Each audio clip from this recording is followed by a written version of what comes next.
جس کو 21ویں صدی کے اس دوسرے عشرے کے اینڈ میں بلکہ تیسرے عشرے کے شروع میں کوئی باعزت حل قرار دیا جا سکتا ہے، یعنی آنریبل سولوشن جو ہے وہ یونائٹڈ نیشن کی قراردادوں میں نہیں ہے، چونکہ یونائٹڈ نیشن کی قراردادیں جو ہیں وہ ریفلیکٹ کرتی ہیں 1947 کی پارٹیشن کی سچویشن کو،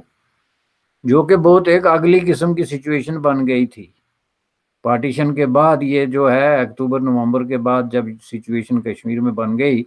تو اس کے جواب میں انہوں نے جو چیز پیش کی وہ وہی پارٹیشن کے پس منظر میں ایک سولوشن تھا، اور چونکہ اس وقت انڈین سب کنٹیننٹ ڈیوائیڈ ہوا تھا اور ہو رہا تھا ٹو نیشن تھیوری کی بنیاد پہ، اور اس ایزمپشن کی بنیاد پہ کہ انڈیا اور پاکستان چونکہ تقسیم مذہب کی بنیاد پہ ہوئے ہیں اور انڈین سب کنٹیننٹ میں 2 قومیں آباد ہیں، اس لیے اسی بنیاد پہ وہاں پہ ریفرینڈم کرا کے تو کشمیریوں سے پوچھا جائے کہ وہ پاکستان کے ساتھ جانا چاہتے ہیں یا انڈیا کے ساتھ، سمپلی سپیکنگ۔ تو یہ سلوشن جو ہے آج کے دور میں 70 سال بعد بالکل ہی نہ صرف ناقابل عمل ہے بلکہ بہت حوالوں سے قابل مذمت ہے، چونکہ آپ 70 سال بعد اسی کنٹیننٹ کے اندر مذہب کی بنیاد پہ ایک نئی تقسیم کی بات جو ہے وہ نہیں کر سکتے، اور اگر آپ مذہب کی بنیاد پہ تقسیم کی بات کرتے ہیں تو اسے آپ صرف ایک سٹیٹ یا ایک علاقے تک محدود نہیں کر سکتے، چونکہ اس کے اثرات جو ہیں وہ پورے انڈین سب کنٹیننٹ پہ پڑیں گے۔ تو اس میں پھر یہ نئے سرے سے سوال اٹھے گا کہ کیا انڈین سب کنٹیننٹ کے اندر 2 قومیں آباد ہیں؟ حال تو کہ یہ بات ہی پولیٹیکلی غلط ہے کہ 2 قومیں آباد ہیں، لیکن اس وقت یہ ایک قوم بات بن گئی، چونکہ اس میں اور قومیں بھی ہیں، ظاہر ہے اس میں کرسچنز بھی ہیں، اس میں بدھسٹ بھی ہیں، اس میں سکھ بھی ہیں، بر صغیر میں کئی قومیں آباد ہیں، لیکن یہ ایک چونکہ اس وقت ایک کلیشے بن گیا۔ لیکن آپ اگر 70 سال بعد اسی مسئلے کو دوبارہ ری اوپن کریں گے انہی بنیادوں پہ کہ جی کشمیر کے لوگوں کو آپ یہ اختیار دیں کہ وہ ریفرینڈم کے ذریعے ان 2 ملکوں کے درمیان طے کریں، اور اس میں مذہب کو بنیادی طور پہ جو ہے وہ ایک بنیادی نقطہ بننے سے نہیں روکا جا سکتا، تو یہ ایک بہت بڑا ڈیزاسٹر مجھے نظر آ رہا ہے بر صغیر کے عوام کے لیے، ان وہاں پہ جو بھی ملک وہاں پہ ہیں ان کے لیے بھی، اور اسپیسیفکلی جو ہے وہ کشمیری عوام کے لیے بھی، چونکہ کشمیری عوام بنیادی طور پہ جن کو آپ کہتے ہیں state of Jammu and Kashmir کے لوگ، اس میں ہر مذہب کے لوگ شامل ہیں، اور اس میں بعض علاقوں میں ان کی ڈومینیشن ایک چیز بھی ہے کہ مثلا ویلی میں کشمیری مسلم اکثریت ہے، جموں میں جو ہے وہ ہندو اکثریت میں ہیں، اس طرح لداخ میں بدھسٹ ہیں، تو پھر آپ اس کا کوئی ایسا طریقہ نہیں ہے کہ جس کی وجہ سے آپ کو ایسا فارمولا اپلائی کریں 2 ملکوں کے درمیان ریفرینڈم کا کہ یہ جو ڈائیورسیفائڈ قسم کے ریلیجن ہیں اور لوگ ہیں ان کو ان کی مرضی کے مطابق فیصلہ کرنے کا اختیار دیا جائے۔ اور تیسرا یہ ہے کہ یہ یونائٹڈ نیشن کی قراردادیں لمیٹڈ ہیں، آؤٹ آف ڈیٹڈ ہیں، اور against interest of the people, اور ان کے جو بیسک فنڈامنٹل رائٹس ہیں، ڈیموکریٹک رائٹس، ان کی خلاف ورزی ہے کہ آپ لوگوں کو پابند کر دیں کہ جی آپ ان 2 چیزوں میں سے ایک کا فیصلہ کریں، جبکہ یونائٹڈ نیشن کے اپنے چارٹر کے مطابق دنیا بھر کی اقوام کو اور عوام کو جو ہے وہ unconditional right of self determination حاصل ہے، جس کے مطابق وہ اپنے فیوچر کا کوئی بھی فیصلہ کر سکتے ہیں۔ تو اس لیے اگر کوئی آ کے یونائٹڈ نیشن کا آفیشیل یہ کہتا ہے کہ پاکستان کو یونائٹڈ نیشن کی قراردادوں کو زور و شور سے اٹھانا چاہیے، تو یا تو پھر وہ بہت زیادہ بائسڈ ہے،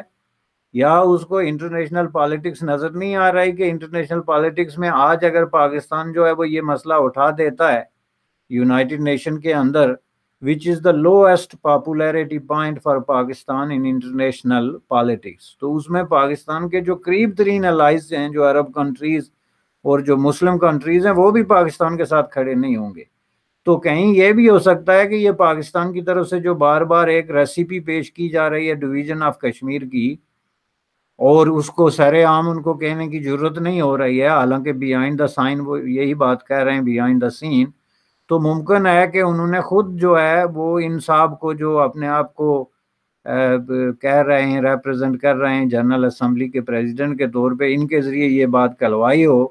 تاکہ یہ مسئلہ جو ہے یہ قرارداد یونائٹڈ نیشن میں پیش کر کے تو اس کو ہمیشہ کے لیے وائنڈ اپ کر دیا جائے۔ چونکہ ظاہر ہے یونائٹڈ نیشن میں پاکستان جو مطالبہ بھی کرے گا اس وقت اس کی حمایت کرنے والا کوئی دوسرا ملک نہیں ہوگا. تو جب آپ اس طریقے سے آئسولیٹڈ ہوں، ان پاپولر ہوں دنیا کی سیاست میں کہ آپ کے ساتھ کوئی دوسرا ملک اس مقصد کے لیے کھڑا ہونے کے لیے تیار نہ ہو، تو آپ کوئی قرارداد پیش کریں یا یونائٹڈ نیشن کی قراردادوں کی روشنی میں مسئلے کو حل کرنے کی بات کریں، تو اس کا مطلب یہ ہے کہ آپ مسئلہ وائنڈ اپ کرنے کی سازش کر رہے ہیں. چونکہ یہی بات آپ اپنے عوام کے سامنے کھڑی ہو کے نہیں کر سکتے. آپ سمجھتے ہیں کہ عوام جو ہیں وہ اس کے خلاف بہت بڑی رد عمل دے سکتے ہیں. دو جی چیزیں یہ ہو گئی. تو تیسری چیز یہ ہے کہ انہوں نے ساتھ میں جو یہ ریفرنس بھی دیا ہے کہ دونوں ملکوں کے درمیان شملہ ایکارڈ بھی ہے. تو ظاہر ہے شملہ ایکارڈ جو ہے اس کے اندر بھی ایک بہت بڑی گنجائش ہے ان ساری چیزوں کی، اسپیسیفکلی کشمیر ایشو کو ایڈریس کرنے کی، جس سے نہ انڈیا پاکستان انکار کر سکتا ہے نہ پاکستان. چونکہ دونوں نے شملہ ایکارڈ میں لکھا ہو یا نہ لکھا ہو، لیکن اس بات سے دونوں بہرحال اتفاق کرتے ہیں کہ اس کا حل جو ہے وہ جنگ نہیں ہے، مسئلے کا حل جنگ نہیں ہے. یہ دونوں نے اپنے اپنے طور پہ اس کا اعلان کیا ہے. تو جب اس کا حل نہیں ہے تو اس کا مطلب ہے کہ پھر آپ کے پاس ایک ویل اسٹیبلشڈ قسم کا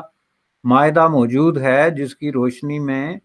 آپ نیگوشیٹ کر کے اس مسئلے کی کوئی نہ کوئی شکل جو ہے وہ نکال سکتے ہیں، بجائے اس کے کہ آپ اس کو بطور پروپوگنڈا ٹول استعمال کریں کہ لیں جی جنرل اسمبلی کا صدر آ گیا، اس نے ہماری حمایت کر دی تو ہم بس کشمیر فتح کرنے والے ہیں. یہ عوام کے ساتھ اور رائے عامہ کے ساتھ ایک اور دھوکہ کرنے والی بات ہے. اس سے زیادہ مجھے اس میں کوئی چیز نظر نہیں آتی. جی بالکل آپ نے ٹھیک بات کہی بشانی صاحب. آگے بڑھتے ہیں. پاکستان میں مائنورٹیز پر ظلم و تشدد دن بدن بڑھتا چلا جا رہا ہے. حال ہی کا ایک مسئلہ ہے، ایک مسیح برادری کی بچی جس کا نام سنیتا مسیح ہے، اسے ابڈکٹ کیا گیا، اس کا ریپ ہوا، اس کے پرائیویٹ پارٹس کو ٹارچر کیا گیا اور ریپ کرتے وقت اس بچی کو جبراً اسلام قبول کرنے کے لیے فورس کیا گیا. آپ اس پوری صورتحال کو کس طرح سے دیکھتے ہیں اور ہمیں یہ بتائیں کہ کیا یہ ایک ایسا کیس ہے جس کو اب ہم ہار چکے ہیں اور پاکستان کی مائنورٹیز کو وہاں سے مائگریٹ کر جانا چاہیے؟ کیا یہی ایک سولوشن ہے؟ دیکھیں جی، ہم تو اس بات کا بارہا اظہار کر چکے ہیں کہ پاکستان میں مائنارٹیز کے لیے بہت ہی انفیوریبل اور ہاسٹائل قسم کی سچویشن ہے. یہ صرف یہ کیس ہو یا نہ ہو، ہزاروں اس طرح کے کیسز ہیں اور مسائل موجود ہیں کہ مائنارٹیز کو یا تو دیوار سے لگا دیا گیا ہے یا ان کو اس قدر مجبور کر دیا گیا ہے کہ they are just behaving and acting like Muslims ہر چیز میں. یعنی ان کا اپنا جو کوئی کلچرل آئیڈینٹی ہے یا جو خواہشات ہیں یا جو رویے ہوتے ہیں انہوں نے اس کو ڈال لیا ہے ڈر اور خوف کی وجہ سے مسلمانوں کے انداز میں، کہ وہ انہی کی طرح پردہ بھی کرتے ہیں، انہی کی طرح بسم اللہ سے ہر بات اور ماشاء اللہ سے اور انشاءاللہ سے شروع کرتے ہیں، انہی کی طرح حلال گوشت کے چکر میں ہوتے ہیں، ساری چیزیں وہی ہیں. تو انہوں نے تو ویسے بھی سرنڈر کیا ہوا ہے. ان میں سے جو لوگ اس پوزیشن میں تھے کہ وہ کسی طریقے سے سرنڈر سے بچ جائیں وہ تو مائگریٹ ہو گئے. آپ کو پتہ ہے پاکستان سے لاکھوں کی تعداد میں جو دوسری ریلیجن ہیں، خواہ وہ ہندو ہیں، سکھ ہیں یا دوسرے کرسچن ہیں، وہ بہت بڑی تعداد میں بیرونی ممالک میں، کہیں ویسٹ میں یا انڈیا میں یا جہاں کہیں بھی ان کو جگہ ملی وہ چلے گئے. اب وہاں پہ جو بچے ہوئے ہیں وہ ایسے لوگ ہیں جو بہت زیادہ جو ہے مفلسی کا شکار ہیں. ان کے پاس فائنینشلی ادروائز اس طرح کے مینز نہیں ہیں کہ وہ ملک چھوڑ سکیں. ظاہر ہے کہ یہ ایک ایکسپینسو قسم کا وینچر ہے. ملک میں آپ پاسپورٹ بنواتے ہیں، ٹکٹ خریدتے ہیں، پوری ایک جو ہے وہ چیزیں ہوتی ہیں جو کہ وہاں جو غربت کے مارے ہوئے لوگ ہیں ان کے بس کی بات نہیں ہے. موسٹلی جو مائنارٹیز ہیں ان کی اکثریت جو ہے وہ پاورٹی اسٹریکن ہے، تو وہ اس پوزیشن میں ہے نہیں، ورنہ وہ بہت پہلے ملک چھوڑ دیتے. جہاں تک اس بات کا تعلق ہے، یہ جو عمل انہوں نے کیا اس کرسچن لڑکی کے ساتھ، یہ درندگی ہے جس کو باقاعدہ درندگی کہتے ہیں نا. بلکہ درندوں پہ بھی میں سمجھتا ہوں کہ یہ الزام ہے. ہم نے اب تو درندے ہم جا بجا دیکھتے ہیں، ان کے بنے ہوئے ویڈیوز دیکھتے ہیں اور ان کی ہمیں کائنڈنیس اور ان کی کئی دفعہ جو ہے وہ چیزیں انسان سے 1000 درجے زیادہ ہمیں بہتر نظر آتی ہیں. وہ بھی ویسے ہم نے بدنام کیے ہوئے تھے جب جنگلوں میں رہتے تھے اور ہماری ان تک ایکسیس نہیں تھی. اس ایکسیس کے بعد یہ لفظ بھی ہمیں چینج کرنا چاہیے کہ یہ درندگی ہے, یہ وحشت ہے. اور یہ جس لڑکی کے ساتھ جن لوگوں نے یہ کام کیا ان کو اسلام کا نام لینے کا یا اسلام کا کسی بھی طریقے سے لبادہ اوڑھ کے یہ حرکت کرنے کا قطعاً حق نہیں. کیونکہ اس طرح کی درندہ صفت جو لوگ ہوتے ہیں, میں اگین وہی لفظ استعمال کر گیا ہوں, ان کو کیا حق پہنچتا ہے کہ وہ کسی مذہب کی تبلیغ کریں؟ کوئی اسلام ہو, کرسچینٹی ہو, ہندوازم ہو, کوئی مذہب ہو, کسی مذہب کے اندر اس قدر وحشت اور غیر انسانی قسم کے رویے جو ہیں وہ قابل برداشت نہیں ہیں کہ آپ ریپ کریں اور آپ اس طرح کی حرکت کر کے پھر کسی کو اپنے مذہب میں داخل ہونے کی دعوت دیں یا فورس کریں. اور یہ جہالت کی حد ہے. اور بدقسمتی سے اسٹیٹ جو ہے وہ اس معاملے میں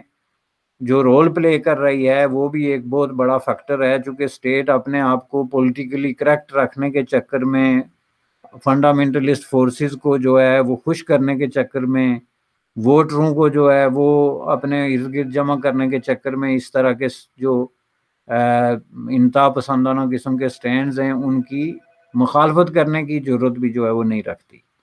یہ بڑی بدقسمتی کی بات ہے جی. انفارچونیٹلی اس طرح کی جو حرکات ہو رہی ہیں اور اس طرح کے جو اقدامات ہو رہے ہیں پاکستان میں اور وہ ان چیک چلے جاتے ہیں, یہ بڑی انفارچونیٹ بات ہے. میں نے سوشل میڈیا کو مانیٹر کیا, بہت سارے ان میں سے ایسے بھی لوگ ہیں جو اس وقت فلسطینیوں کی حمایت میں اترے ہوئے ہیں. ایک شخص نے یہ لکھا, اور ان کے کافی سارے فالوورز ہیں, لکھتے ہیں کہ at least she got a free haircut. اس لڑکی کے بال جو ہیں کاٹ دیے گئے تھے ریپ کے دوران. تو دیکھیں کس قسم کی نفرت بھری ہوئی ہے. اسی بات کو آگے بڑھاتے ہوئے سندھ کی اسمبلی میں وہاں کے ایک ایم پی اے نے, ممبر آف پروونشل اسمبلی نے, ایک بل پیش کیا ہے جس کے اندر وہ یہ مطالبہ کر رہے ہیں کہ پاکستان میں ماں باپ کو اپنی بچیوں کی شادی 18 سال کی عمر میں کر دینی چاہیے, اور جو نہیں کرے گا انہیں ایکسپلین کرنا ہوگا کہ انہوں نے بچی کی شادی 18 سال میں کیوں نہیں کی. وہ یہ بات اور ہے کہ یہ بل پاس نہیں ہوگا, مگر اس بل کا پیش ہونا ہی اپنے آپ میں لوگوں کو حیران کرتا ہے. آپ نے بھی اس خبر کو پڑھا, آپ اس بارے میں کیا کہیں گے؟ دیکھیں, اس بل کی 2-3 بڑی افسوسناک باتیں. ایک تو یہ ہے کہ اس سے یہ ثابت ہوتا ہے کہ پاکستان میں کس قسم کے لوگ الیکٹ ہو کے اسمبلیوں میں آتے ہیں. ان کی جو عقل ہے, دانش ہے اور انڈرسٹینڈنگ ہے سوشل ایشوز کی, وہ کس قدر ڈسٹارٹیڈ قسم کی اور بیکورڈنس کا شکار ہے. پہلی بات یہ ہے. چونکہ اس بل کا مقصد وہ بتانا چاہتے ہیں کہ یہ جو پاکستان میں ریپ ہو رہے ہیں, جیسے کہ ابھی آپ نے بھی اس کا ذکر کیا, اس کی وجہ یہ ہے کہ لوگ کوئی سیکشول فرسٹریشن کا شکار ہیں تو ان کو چھوٹی عمر میں شادیاں کرا دی جائیں تو یہ مسئلہ حل نہیں ہوگا,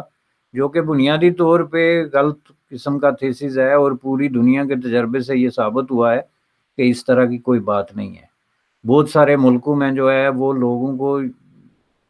بہت ہی ینگ عمر میں 3-3 4-4 شادیاں کرنے کی بھی اجازت ہے, بہت سارے افریقی ملکوں میں, اسلامی اور ادھر ادھر. لیکن اس کے باوجود جو وہاں پہ ریپ ہونے کے واقعات کی شرح ہے اس میں کوئی کمی نہیں آئی. اور اس پہ پوری دنیا کی کئی ریسرچ اور ایسی چیزیں موجود ہیں کہ جو ریپ ہوا ہے وکٹم, اس کو کسی بھی طریقے سے ریپسٹ کی اس فیل کا ذمہ دار قرار نہیں دیا جا سکتا کہ اس کو کوئی سیکشول فرسٹریشن تھی یا کوئی اس طرح کی چیز تھی. یہ تو اس بندے کے دماغ میں جو ہے ایک چیز ہے, ایک نفسیاتی مسئلہ ہے, ایک طرح کی جو ہے وہ اس کی جو تربیت ہے, اس کا ارد گرد کا ماحول ہے, اس کو جس طرح کی ایجوکیشن اور جس طرح کے اساتذہ اور جس طرح کے لوگوں سے واسطہ پڑتا ہے, وہ سب ملا کے تو پورا ایک اس کی پرسنالٹی ڈیولپ ہوتی ہے, جس کو دیکھنے کی ضرورت ہے کہ ہمارا ایجوکیشن سسٹم کیا ہے, ہمارا بلیف سسٹم کیا ہے, اور ہم کیا کس طریقے سے بچوں کو جو ہے وہ تربیت دیتے ہیں تاکہ وہ بڑے ہونے کے بعد اس کو کس طریقے سے دیکھتے ہیں. تو اس حوالے سے ان کے ذہن میں یہ ہے کہ یہ شادیاں کرا دیں تو یہ مسئلہ حل ہو جائے گا. گویا تاریخ میں کبھی کسی شادی شدہ شخص نے ریپ کیا ہی نہیں. حالانکہ آپ یہ دیکھیں کہ ابھی ریسنٹ جتنے پاکستان میں واقعات ہوئے ہیں اس میں موسٹلی جو ہے وہ شادی شدہ لوگ انوالو تھے. اور انہوں نے شادی شدہ لڑکیاں جو ہیں ان کو ریپ کیا ہوئے، جو ابھی اس پہ واقعہ ہوا تھا سڑک پہ. تو اس طرح کی چیز جو ہے انہوں نے بس ایک سمپل حل نکالا ہوا ہے بنیادی طور پہ. جو یہ اس مکتبہ فکر کے لوگ ہیں کہ جس میں کہ جی بس اس کا یہ حل ایک میجیکل حل ہے تو اس سے بات ختم ہو جائے گی. میں سمجھتا ہوں کہ یہ پاکستان کی آلریڈی انتہائی خوفناک قسم کی جو سچویشن ہے، بچوں کی ہیومن رائٹس ہیں، جو ان کے چائلڈ رائٹس ہیں، ان کی جو پروٹیکشن کا مسئلہ ہے، بچوں کو جو سیکشولی جو ہے وہ ایکسپلائٹ کیا جاتا ہے، ان کی جو ٹریفکنگ کی جاتی ہے، ان کی جو خرید و فروخت ہے. اور 18 سال کو اب بچوں میں ہی شمار کریں، تین میں ہی آتے ہیں وہ 19 سال کی عمر تک. تو ان کے لیے یہ ایک دروازہ کھولنا چاہتے ہیں تاکہ یہ جو ملا آلریڈی جو ہے سڑکوں پہ گھوم رہے ہیں وہ اس تلاش میں کہ ہم 4 شادیاں کریں، وہ اس طرح کم عمر بچوں کی خرید و فروخت، بچیاں جو ہیں وہ لوگوں کی مجبوری سے فائدہ اٹھا کے تو ان کی خرید و فروخت ہو، اور اس طرح ان کو سیکشول ایکسپلائٹیشن شادی کے نام پہ جو ہے وہ یوز کیا جائے. اور پھر اس کے ساتھ اور جو چیزیں ہیں، مثلا پاکستان میں بڑھتی ہوئی آبادی ہے، اور اس بڑھتی ہوئی آبادی کی وجہ سے وہاں ایک غربت کی ناگفتہ بے قسم کی سچویشن ہے، اس میں جو ہے وہ ہزاروں گنا جو ہے وہ اضافہ کر دیا جائے، چونکہ آپ بچوں کو جو ہے وہ شادی کے اس میں ڈال رہے ہیں، بجائے اس کے کہ آپ اپنا ایجوکیشن سسٹم درست کریں اور آپ اپنے جو میل بچہ ہے اس کو سمجھائیں کہ تمہیں عورت کی عزت کرنی چاہیے، اور اس کے لیے جو بھی ایجوکیشن سسٹم دنیا میں ایکسیپٹیبل ہے، آزاد دنیا میں جہاں پہ فریڈم ہے اور جہاں پہ چائلڈ پروٹیکشن ہے اور اس طرح کی چیزیں ہیں، اس کی طرح اس کو وہاں پہ رواج دیا جائے. اس کے بجائے یہ ایسے عجیب و غریب قسم کے حل جو ہیں وہ نکال کے پیش کر رہے ہیں، جو بڑی انادر جو ہے انفارچونیٹ بات ہے. جی بالکل، بہت ہی زیادہ انفارچونیٹ بات ہے. اور اس طرح کے اگر بلز آئیں گے تو پاکستان کی عالمی برادری میں بدنامی ہی ہوگی، اس سے کچھ اور حاصل نہیں ہو سکتا. حالانکہ جانتے سب ہیں کہ یہ بل پاس نہیں ہوگا، پاکستان پیپلز پارٹی کبھی بھی اس بل کو پاس نہیں ہونے دے گی، مگر یہ بدنامی کا باعث بن جاتا ہے. آخری سوال آج کے پروگرام میں، انڈیا کے فارن منسٹر سبرامنیم جے شنکر نے پاکستان پر سیز فائر وائلیشن کا الزام لگایا ہے اور یہ کہا ہے کہ پاکستان کی طرف سے کراس بارڈر انفلٹریشن بدستور جاری ہے، جسے پاکستان کے فارن آفس نے بالکل ریجیکٹ کر دیا ہے. آپ اس پوری صورتحال کو کس طرف جاتے ہوئے دیکھ رہے ہیں؟ کہ آپ کو لگ رہا ہے کہ جو کانفیڈنس پاکستان کو حال ہی میں ملا ہے، پھر وہ چاہے پیلسٹائن کے ایشو کو جس طرح سے پاکستان نے اٹھایا اور لیڈر بن کے سامنے آیا ہے، اس میں بھی کوئی دو رائے نہیں ہے، تو اس سے پاکستان سوچ رہا ہے کہ مے بی اب ہمیں ٹیبل پہ جانے کی دوبارہ ضرورت نہیں ہے اور ہم اسی طرح سے عالمی برادری میں نہ صرف کشمیر کا کیس بلکہ پیلسٹائن کے کاز کو بھی چیمپئن کریں گے. اس لیے اگر کوئی سیز فائر وائلیشن ہوتی بھی ہے تو اسے ہونے دیں. ڈو یو تھنک کہ یہ بات اب یہاں سے بگڑتی ہوئی آپ کو دکھائی دے رہی ہے؟ بالکل جی، ڈیفینیٹلی بگڑ سکتی ہے. پہلی بات یہ ہے کہ یہ اس پہ آپ نے کہا کہ دو رائے نہیں ہیں کہ پاکستان کوئی لیڈر بن کے ابھرا ہے، اس میں ڈیفینیٹلی دو سے بھی زیادہ رائے ہیں. یہ جو کچھ پاکستان نے کیا ہے، یہ اس کا کہیں مطلب یہ نہیں نکلتا کہ پاکستان کوئی لیڈرشپ کی پوزیشن میں آ گیا انٹرنیشنل کمیونٹی کی. ایک ترکی اور فلسطین کا اگر وزیر خارجہ یا کوئی اور آفیشل جو ہے ان کے ساتھ مل کے تو انہوں نے ایک بات کر لی یونائٹڈ نیشن کے اندر یا اس طرح کی، تو یہ کوئی بہت بڑی بات نہیں ہے. دیکھیں یہ چیزیں جو ہیں اس سے لیڈرشپ نہیں بنتی ہے. لیڈرشپ بنتی ہے جو آپ رسپیکٹ گین کرتے ہیں انٹرنیشنل ارینا میں، جہاں پہ ڈپلومیٹک حلقوں میں آپ کو سپورٹ ملتی ہے لوگوں کی، اور ان کا اعتماد اور ان کی کریڈیبلٹی آپ کی جو ہے ان کے لیے ایکسیپٹیبل ہوتی ہے، جو کہ اس محاذ پہ فی الحال مجھے کوئی پیش قدمی نظر نہیں آتی. فی الحال کوئی دوسرا ملک یا تیسرا ملک مجھے نظر نہیں آتا جو ریسنٹلی پاکستان کی کسی بھی جو ان کی خواہشات ہیں انٹرنیشنلی ان میں سے کسی کی اس نے کھل کے حمایت کی ہو یا اپنی پالیسی میں کوئی تبدیلی لائی ہو. جہاں تک ایل او سی کی وائلیشنز وغیرہ کا تعلق ہے تو دیکھیں یہ چیز ہم بار بار اس کا اظہار کر چکے ہیں کہ یہ جو کچھ وہاں پہ ہوا ہے that is not a solution, that is a very good thing. کہ انہوں نے سیز فائر کر دی،